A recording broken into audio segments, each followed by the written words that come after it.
Vai, vai, missionário do Senhor, vai trabalhar na messe com ardor. Cristo também chegou para anunciar, não tenhas medo de evangelizar. Caro diácono João, seminaristas, equipe litúrgica, coroinhas, acólitos, amado povo de Deus,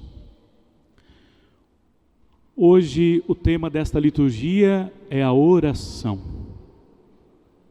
É interessante porque nós estamos nos últimos domingos acompanhando a liturgia da palavra e vamos percebendo que Jesus nos apresenta um caminho, o caminho da fé. E hoje, para que a nossa fé seja de fato profunda, verdadeira, uma fé que tenha raízes e comprometimento com o Evangelho, compromisso com o Evangelho, ela precisa ser uma fé a partir da oração. No livro do Êxodo, nós ouvimos que o povo de Israel vai combater contra os amalecitas. E Moisés fica intercedendo, rezando. E diz o livro do Êxodo que enquanto Moisés mantém as mãos para o alto, eles ganham o combate, a guerra. Mas quando Moisés se cansa e os braços caem, eles perdem. Até que Moisés acha uma forma de manter os braços para o alto com uma pedra apoiando o seu cotovelo. É interessante esse texto, até para entendermos o que significa a oração. Claro, aqui nós temos uma oração de intercessão, uma oração de pedido, como a oração que Jesus fala no Evangelho de hoje. Intercessão, interceder, pedir, pedir, pedir, pedir. Embora a oração não seja só pedir, a oração também é um ato de gratuidade, de abertura, de generosidade a Deus. Rezamos não só para pedir coisas a Deus, mas rezamos também porque necessitamos da oração. A oração, ela é uma necessidade na nossa vida. Como nós necessitamos daquilo que é básico, da água, da comida, do sol, da chuva, das roupas, da moradia, nós precisamos também da oração. Dom Orlando sempre dizia para nós, quando nós éramos seminaristas, que o ser humano que não reza, vira bicho. E é verdade. Se hoje nós temos tantos seres humanos vivendo como bicho, pior do que bicho, é porque não estão buscando a Deus, não estão vivendo na presença de Deus. E nós só podemos vencer o mal na nossa vida, irmãos e irmãs, através da oração. Nós só podemos crescer como pessoas humanas, amadurecer humanamente, afetivamente, se temos uma vida de oração. A oração é fundamental para a nossa relação com Deus, mas também para um autoconhecimento. Quem reza e reza com profundidade e reza buscando sempre a verdade, é alguém que vai sendo transformado interiormente, renovado interiormente, porque é isso que a oração pode fazer na nossa vida. Ela pode mudar muitas realidades fora, externamente, e aqui nós vimos a oração de Moisés, que é capaz de transformar uma realidade dura, difícil, de guerra, numa realidade de paz. A oração, ela pode fazer isso. Mas o primeiro passo da oração, a primeira força que a oração tem, é dentro de nós.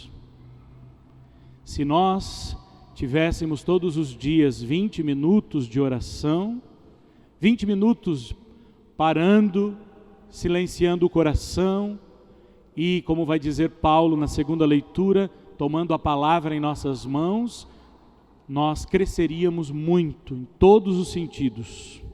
Em todos os sentidos. Por isso, nessa primeira leitura, vamos acreditar que nós podemos vencer o mal dentro e fora de nós através da oração. É uma força divina, é uma força do alto, mas que necessita da nossa disponibilidade. E rezar, a gente viu, é um exercício. Para Moisés manter os braços, que é simbólico, os braços erguidos para o alto, precisou permanecer. Rezar também é permanecer, é insistir, é não desistir. Às vezes a gente reza bem uma semana, um mês, quando estamos passando dificuldades.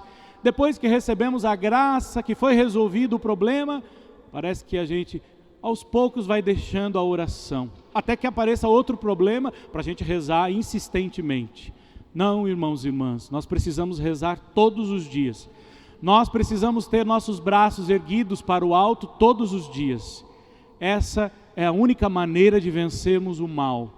A guerra externa e a guerra interna, porque a pior de todas as guerras é aquela guerra do coração. A guerra do ódio, da vingança, a guerra muitas vezes da maledicência, do orgulho, da arrogância, a guerra que nós precisamos combater interiormente para vencer o lado fraco, muitas vezes, frágil, e sermos fortes. A oração nos faz pessoas fortes. Se hoje nós temos uma sociedade fraca, é porque estamos rezando pouco. Vamos lembrar dos nossos avós, bisavós, que resistiam a tantas dificuldades, dores e sofrimentos, por causa da oração. Recordo a minha avó, que passava o dia todo com o terço, que é uma maneira de rezar, é uma espécie de intercessão o terço, repetição, é a oração de cor, a oração do coração, já que os padres no início da igreja, século 1, 2, 3, falavam, a oração do coração é aquela oração incessante, em que a gente repete o dia todo, em que nós estamos de uma maneira íntima ligada a Deus. É a oração do evangelho de hoje, da viúva, que não desiste, que não desanima enquanto o juiz não faz justiça. É essa oração que faz cada um de nós crescer na fé. É aquela oração diária, mesmo aquela que a gente parece que não vê resultado, aquela que a gente diz, mas eu rezo e não muda, fulano não muda. Nós temos um movimento muito bonito na igreja, as mães que oram pelos filhos. E olha, tantas mães dão testemunho de que a oração foi ouvida, a insistência. E é verdade, se nós vamos olhar na história da igreja, os santos, Irmã Dulce dos pobres, que acabou de ser canonizada, elevada aos altares, era uma mulher de oração. E se ela suportou todas as dificuldades como missionária com os pobres, foi porque ela rezou muito. Vamos pensar numa outra missionária, Madre Teresa de Calcutá. Madre Teresa começou com uma bolsa de pano, um terço e um livro dos evangelhos. E ela ganhou o mundo inteiro, ganhou o coração das pessoas. Não é porque ela era uma grande pregadora, mas porque ela rezava e tinha fé. E arregaçava as mangas para o trabalho. A oração que não me leva ao serviço, não me leva aos mais pobres, não me leva a colocar a minha vida à disposição do outro, do reino, é uma oração muito superficial, que fica só nas minhas necessidades. A oração sempre, se verdadeira e profunda e autêntica, ela vai fazer com que a minha vida se torne um dom para o outro, no anúncio do Evangelho. Vamos pensar em São João Paulo II, um dos papas na igreja que teve um pontificado mais longo, um grande missionário. E sabe o que fazia o Papa ter força até o último momento da sua vida? A oração. Diz as irmãs que moravam com o Papa, João Paulo II, que ele rezava de 5 a 6 horas por dia. e uma boa parte do tempo de joelhos. Então, nós só podemos viver a nossa fé de uma maneira coerente se temos vida de oração. Vamos pensar nos pais de Santa Teresinha, canonizados por João Paulo II. Eles foram exemplo de vida dentro de casa, de santidade, e tiveram uma filha santa, Santa Teresinha do Menino Jesus, porque rezavam e ensinaram os filhos a rezar. Queridos pais, vocês são missionários dentro de casa, quando falam de Jesus, quando leem a palavra, quando incentivam os filhos a crescerem na fé, e quando não esquecem de adubar, de cultivar esse jardim que é a sua casa, a sua família. Um filho se comove quando vê um pai e uma mãe de joelhos. Um filho, com certeza, vai seguir o pai e a mãe se vê o pai e a mãe rezando, lendo a Bíblia, rezando o terço. Isso não é coisa do passado, nem antiga da igreja, meus irmãos e minhas irmãs. Isso é sempre novo, importante. Uma casa que reza não desmorona. Pode passar por dificuldades, por problemas, pode ter momentos difíceis, porque a cruz faz parte do caminho. Não vamos imaginar que vamos chegar no céu sem passar pela cruz. Nossa vida também é viver a experiência do crucificado. Mas nós vamos vencer tudo isso se tivermos uma vida de oração. E aí, a segunda leitura de hoje, São Paulo nos fala dessa vida de oração com a palavra de Deus, uma oração mais madura. Todos os dias nós podemos ler um trecho da palavra de Deus, meditar. E o que essa palavra pode fazer na nossa vida? São Paulo vai dizer assim: olha, a palavra nos ensina, ela é uma escola. Quando nós nos apaixonamos pela palavra, quando nós exercitamos a leitura da palavra, ela vai nos ensinando por onde devemos andar. Dificilmente alguém que reza, medita a palavra, anda em caminhos errados. Então ela é a escola da vida, a escola do discipulado. Depois a palavra corrige. A palavra corrige. Muitos pais não querem corrigir mais seus filhos, porque tem medo que os filhos não vão gostar. Que isso, pai? Olha a palavra dizendo, pai e mãe, corrigir os filhos. Corrigir significa orientar, mostrar o caminho, não ter medo de dizer não. A palavra também nos diz não muitas vezes. Claro, precisamos aprender aquilo que não é bom para crescer naquilo que é bom. Então, a palavra corrige, ela trabalha a nossa vida interior e coloca em ordem aquilo que está em desordem. Muitas coisas podem estar desordenadas dentro da nossa vida, da nossa casa. E olha o que está dizendo Paulo, a palavra corrige. Um pai e uma mãe que é conduzido pela palavra de Deus e não pelas ideias malucas do mundo de hoje, não pela mídia, não pela internet, não pelo WhatsApp, por todas essas palhaçadas às vezes que a gente ouve por aí, mas sim pela palavra. Vocês não vão errar nunca. Ninguém erra o caminho se for guiado por ela. E por último, a palavra nos faz pessoas justas. Justas. Quem vive a palavra não é injusto. Não é injusto. É honesto e anda no caminho da retidão. E Paulo termina dizendo, chega à perfeição. Então vamos pensar, tantos homens e mulheres que foram modelados por essa palavra, transformados por essa palavra, restaurados por essa palavra. O próprio Moisés é um deles, Abraão, os profetas, os santos. Então, se queremos viver uma vida melhor, digna, precisamos deixar a palavra trabalhar a nossa vida.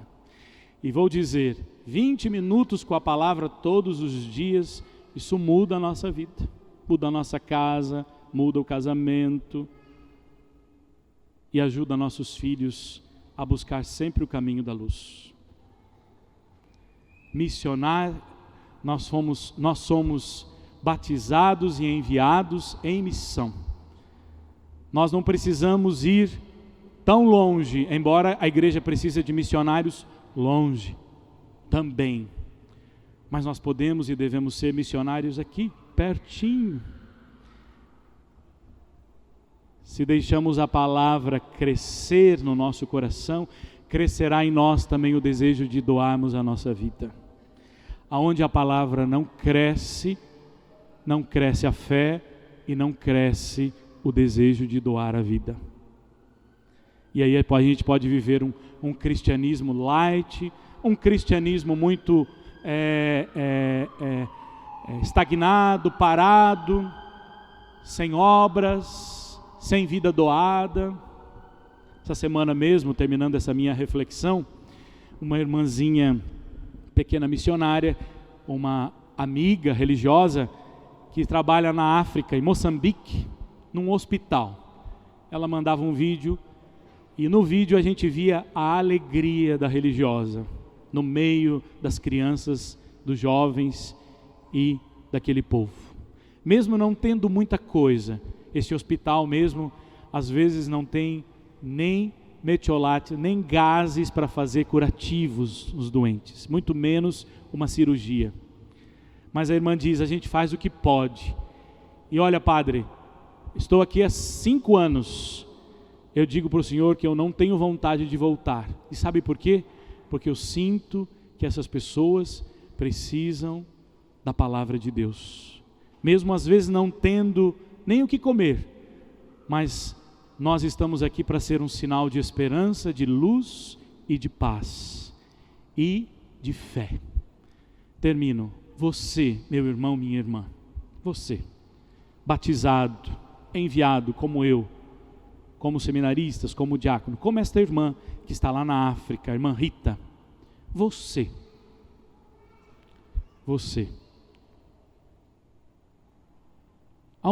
até onde a sua fé vai? Ela só vai até a porta da igreja quando termina a missa, ou você faz ela acontecer no trabalho, em casa, na sua comunidade, aonde você vive?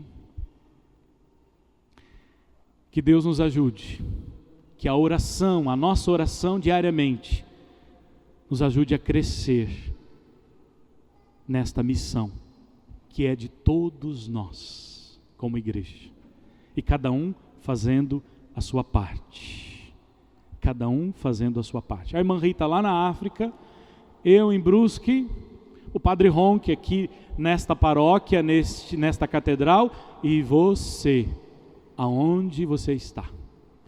Se é no hospital, com os doentes, se é na empresa, se é no restaurante, na padaria, se é na rua, aonde você estiver, anuncie o Evangelho. Anuncie o Evangelho. Mas a gente só pode anunciar aquilo que ama, Então a gente precisa rezar e crescer na palavra. Amém!